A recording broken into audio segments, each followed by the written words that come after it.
Hello po mga kabayan. Ito naman po tayo muli nagbabalik. Itong aking channel, Alibugha TV. They used to call me Kuya Al. Today, we will try to give another reaction on another video of Madam Rita GADI. Pero magbalik na lang tayo sa nakaraan nating video. Yung where does the money goes, no? Still on this time, marami pa rin mga politics ginagawa pa rin battle cry itong mga issue regarding Marcoses. Despite na wala naman talagang napatunayan. Like what we have discussed on past video, the Swiss account of Marcoses. They haven't proved anything. But the big question there is, where does the money goes? Ibinalik ng Swiss government yung pera sa gobyerno natin, napakalaking halaga. Pero hindi natin nalaman kung saan ito napunta, kung saan ito nagamit, wala tayo nakita mga project. But still, they keep on crying, they keep on shouting, ibalik, ibalik, ibalik ang nakaw na yaman. So, on this video of Madam Rita GADI, medyo connected doon sa kanilang isinisigaw. But before we go through, kumustahin ko muna yung mga kababayan natin from Luzon, Visayas, Mindanao, and all over the world. Saan man kayo naroroon, nanonood itong aking video, kamusta po kayong lahat and hoping that all are well. And if you are new on my channel, don't forget to like, comment, subscribe, and hit the notification bell para ma-update po kayo sa mga susunod pa natin mga video. So let's start. Watch another video clip of Madam Rita.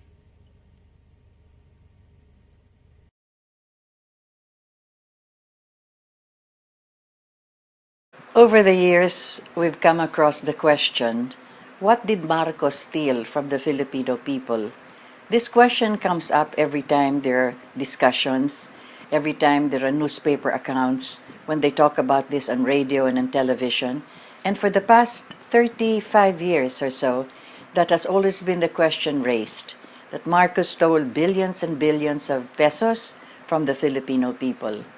And so it's important somehow that for someone like me, who has covered the office of the president, my curiosity is likewise like the most of us. What was stolen from the Filipino people? But then again, it is difficult to get into the personal accounts or the personal matters of the person that you're covering, for instance, like in television or in radio. So how do we really know whether Marcos did steal the money of the Filipino people? When I was covering Malacanang, the office of the president and that of the first lady, of course the coverage only involved the public events, public affairs as they are considered as those affecting the rest of the nation, policy statements, inaugurations, anniversaries, and every once in a while they have this affair in the palace or in Malacanang as you would call it, and that is just about all that you would actually know about this.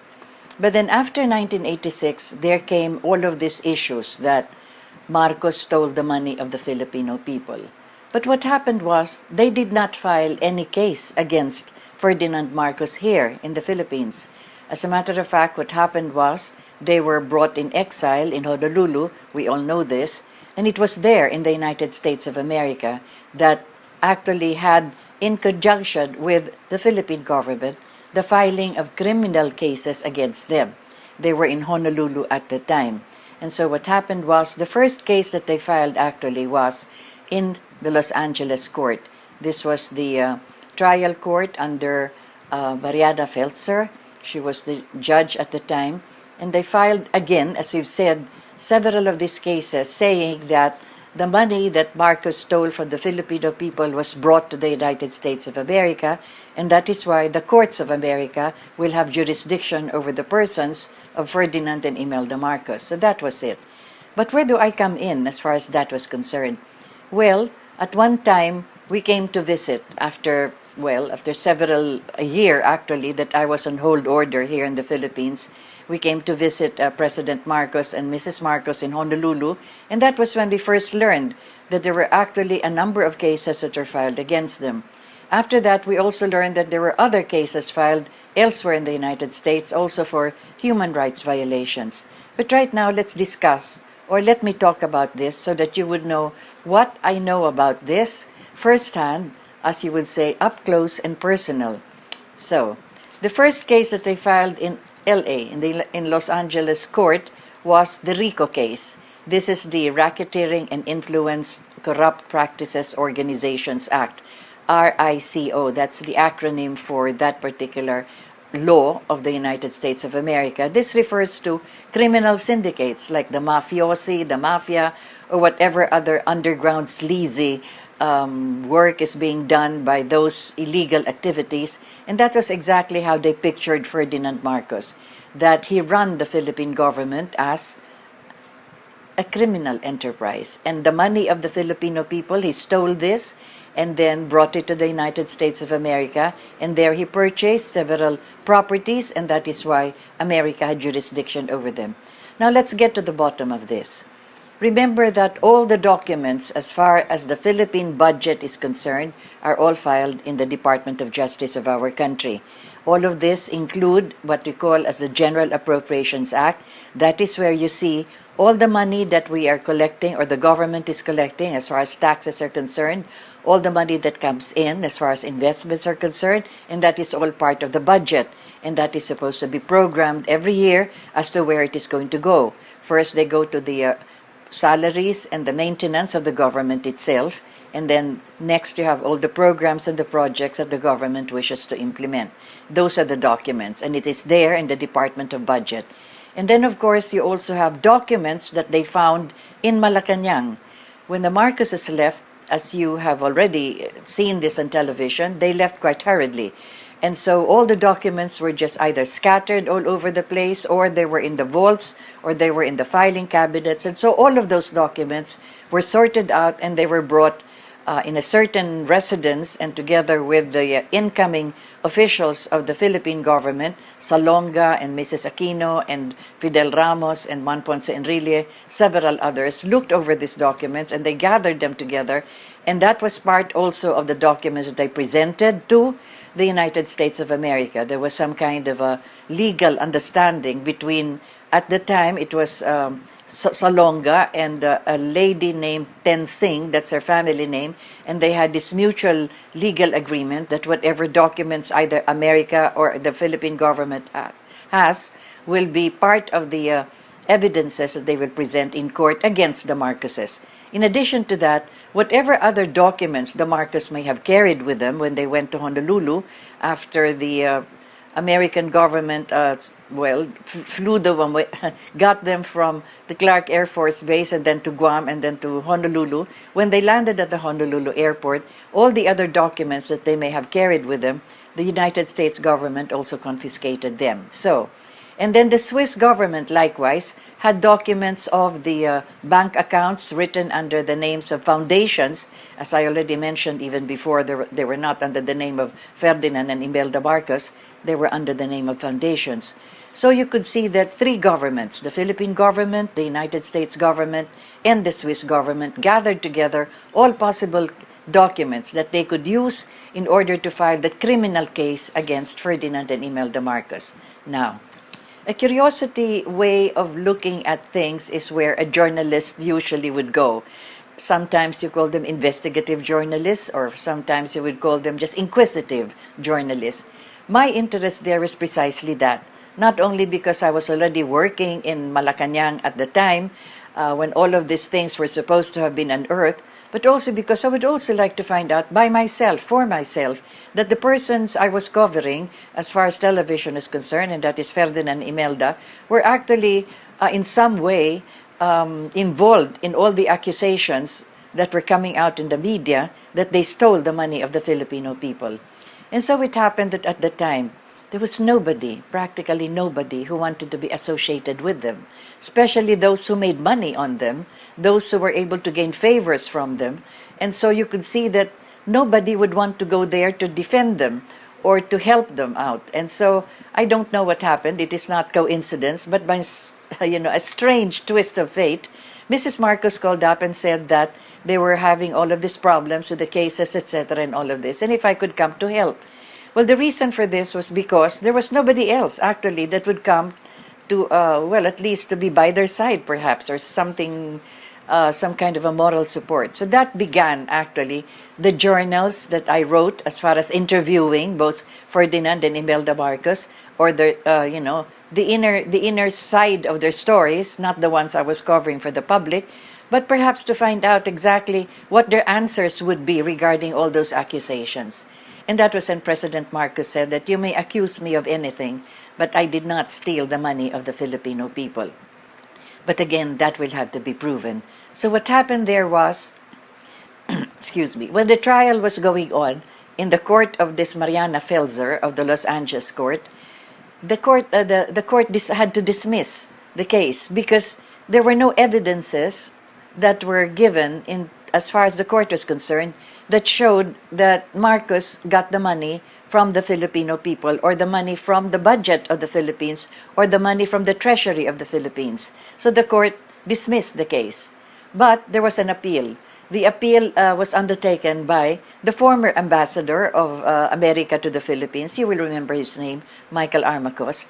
And so he petitioned the court that you cannot do this, dismissing this case, because we will be able to find out also some kind of an evidence about the guilt of Marcos and Imelda.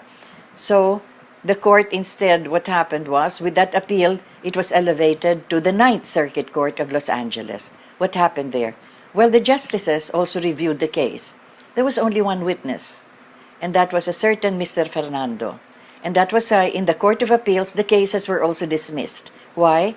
Because according to the records of the court, and this was a statement made by the justices, this Mr. Fernando only testified to the newspaper accounts that were brought to court. In other words, whatever came out in the newspapers, that's exactly the kind of evidence they presented. There was nothing new. There was no exact evidence, clear evidence, because remember, this is a criminal case. And even in the United States of America, the most powerful country in the world, you need to have evidence that is beyond reasonable doubt.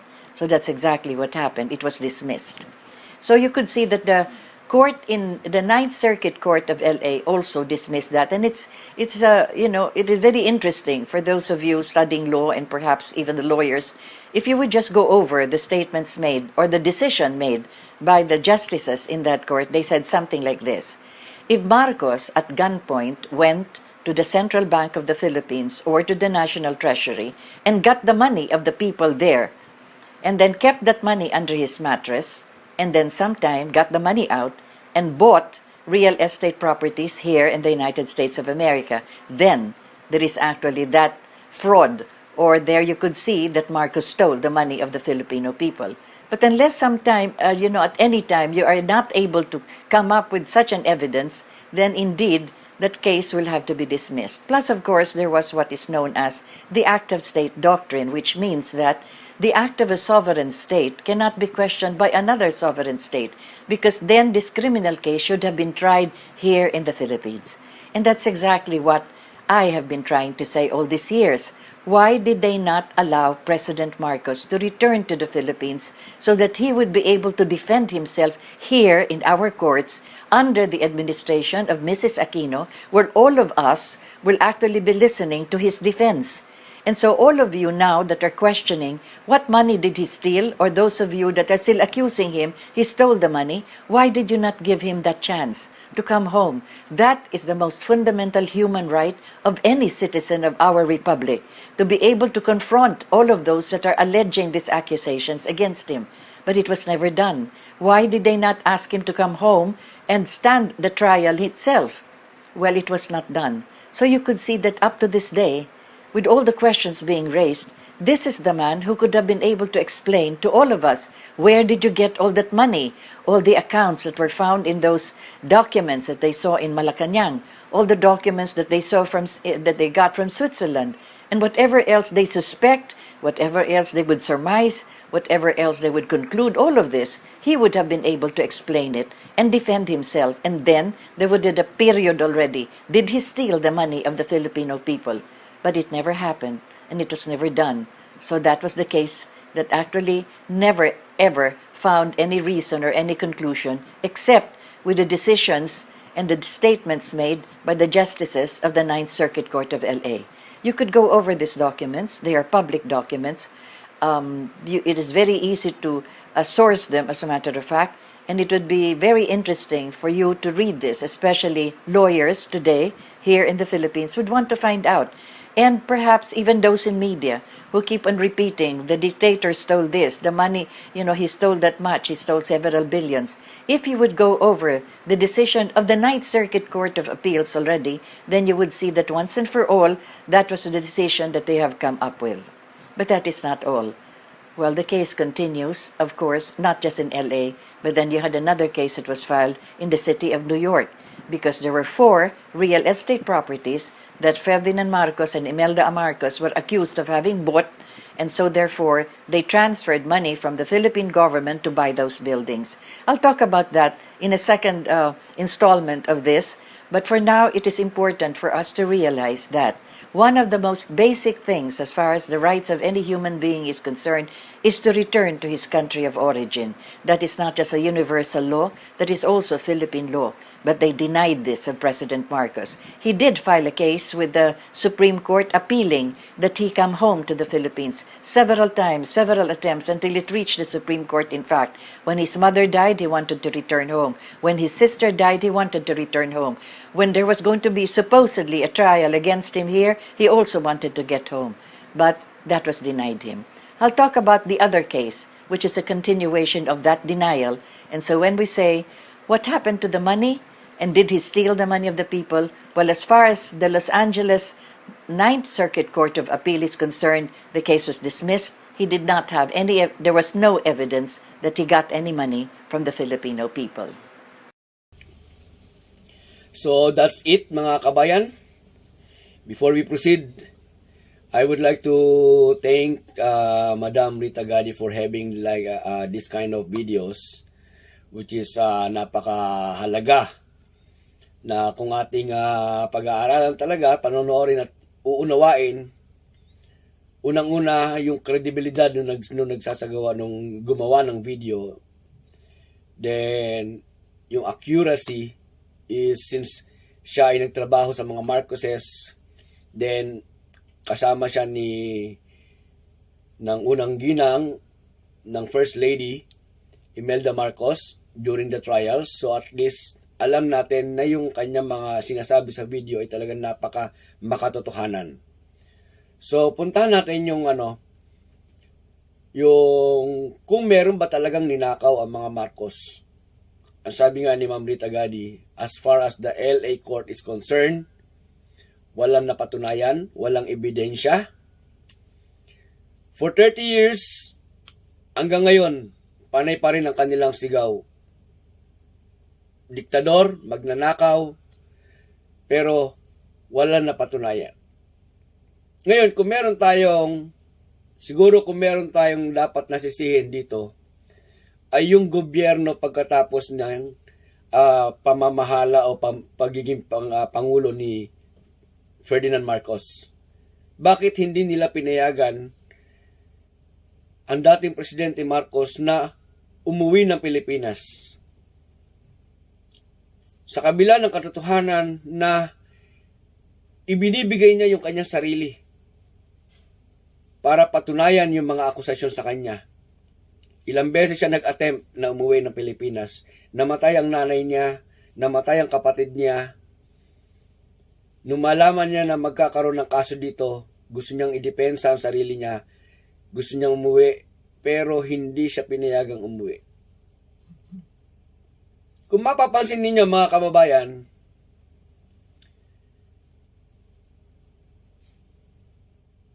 before 1986, doon sa pangangasiwa ng dating Pangulong Marcos, there's no such thing or such issue as magnanakaw o ninakaw na yaman. Wala, di ba? Kailan lamang nag-start ito? This was only started after 1986. Okay? Nung magsimula itong mga issue na ito, mga masasabi natin black propaganda, na ito rin ang dahilan kung bakit in collaboration ng US, ng CIA, then nitong mga dilawan, nitong mga oligarch, ay nakuha nila yung pamamahala sa bansa. Pero but despite of all this, naroon pa rin si dating Pangulong Marcos. Gusto niya umuwi ng Pilipinas para idepensa, para ipaliwanag ang lahat ng mga bagay. Pero hindi ito ibinigay sa kanya. Hindi binigay yung pagkakataon nito sa kanya. Bakit? Isang malaking katanungan doon, kung ang isipan ko ay katulad din ng isipan ninyo, o kung ang isipan ninyo ay katulad ng isipan ko, merong isang katanungan doon, bakit hindi nila pinayagan ang dating Pangulong Marcos na bumalik ng Pilipinas para ipaliwanag o patunayan kung saan nanggaling yung malaking halaga na naideposito sa Swiss account. Kung saan nanggaling yung pera na pinambili ng mga buildings sa New York. Pero hindi nga nila ginawa, hindi nila pinabalik ang Pangulong Marcos. Bakit? Isang malaking katanungan yan, nahahanapan natin ng sagot. So mga kababayan, it's about time, sabi ko nga nung nakaraang video, it's about time to move on. Palayain na natin yung ating mga sarili, palayain na natin yung ating mga isipan. Move on na tayo. Ang daan patungo doon sa hinahangad natin na pagtatagumpay o ng kaunlaran ay naroon sa pag-move on natin. Palagpasin na natin yung mga issue na nakaraan dahil yun naman ay hindi napatunayan, walang napatunayan. So ibig sabihin, walang ninakaw na yaman mula sa kaban ng bayan ang dating Pangulong Marcos. It's about time, move on na po tayo mga kababayan. So hanggang sa muli, ito po ang inyong lingkod si Kuya Al, ang aking channel, Ali Bugha TV. Kung hindi pa po kayo nakasubscribe, subscribe na po. Hit the notification bell para ma-update pa po kayo sa mga susunod pa nating mga videos o reaction video na gagawin. Isang mapagpalang araw po sa ating lahat. Magandang araw po mga kababayan.